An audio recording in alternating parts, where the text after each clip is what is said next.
దశమహావిద్యలు అంటే అమ్మవారిని, దేవిని 10 రూపాల్లో భావించి ఆరాధించే ఒక పద్ధతి.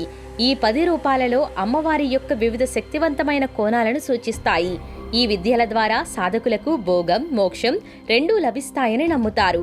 శ్రీకాళి కృష్ణవర్ణంతో ప్రకాశించే ఈ రూపం కాలం మీద విజయం సాధించగల శక్తిని కలిగి ఉంటుంది. దశమహావిద్యలలో మొదటి విద్య కాళీ రూపాంతరం.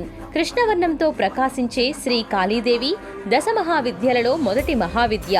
ఆశ్వేజ మాసం కృష్ణపక్ష అష్టమి తిథి ఈ దేవికి ప్రీతికరమైనది.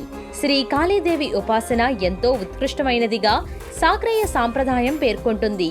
తాంత్రిక మార్గంలో శ్రీ కాళీదేవి మహావిద్యని ఆరాధిస్తే సకల వ్యాధుల నుండి, బాధల నుండి విముక్తి కలుగుతుంది.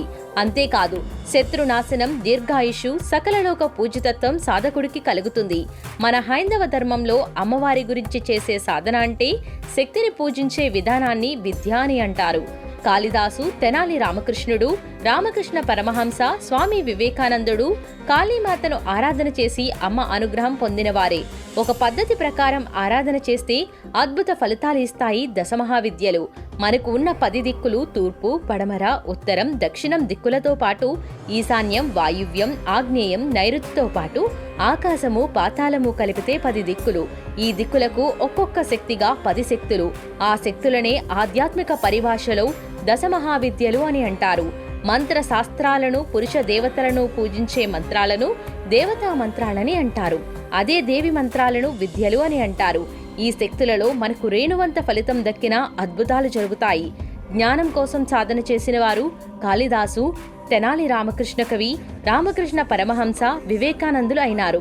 దశమహావిద్యలు అంటే వశీకరణలు, శత్రునాశనాలు వంటి నెగిటివ్ ఆలోచనలు బాగా ప్రచారం చేశారు. కానీ ఈ భూమిని నిలబెడుతున్న 10 మంది అమ్మల శక్తి అనే తెలుస్తుంది.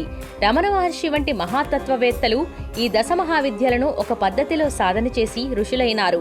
దశమహావిద్య యొక్క గొప్పదనాన్ని రమణ మహర్షి చాలా సౌమ్యమైన పద్ధతిలో వివరించారు. అందువల్లనే ఇప్పటికీ అరుణాచలంలో రమణ మహర్షి ఆలయంలో సాధకులు ఎక్కువగా కనిపిస్తారు. వారు జ్ఞాన సముపార్జనకు సాధన చేస్తుంటారు. అందుకే రమణ మహర్షి ఆశ్రమంలో ఇప్పటికీ అంత ప్రశాంతత. వీటి సాధన సరైన గురువు యొక్క అనుగ్రహం వల్లనే పొందగలుగుతాం. ఓం శ్రీ మాత్రే నమః. మరిన్ని విశేషాలకు సబ్స్క్రైబ్ చేసుకోండి రుద్రియం ఛానల్, సనాతన ధర్మ ప్రచారం కోసం.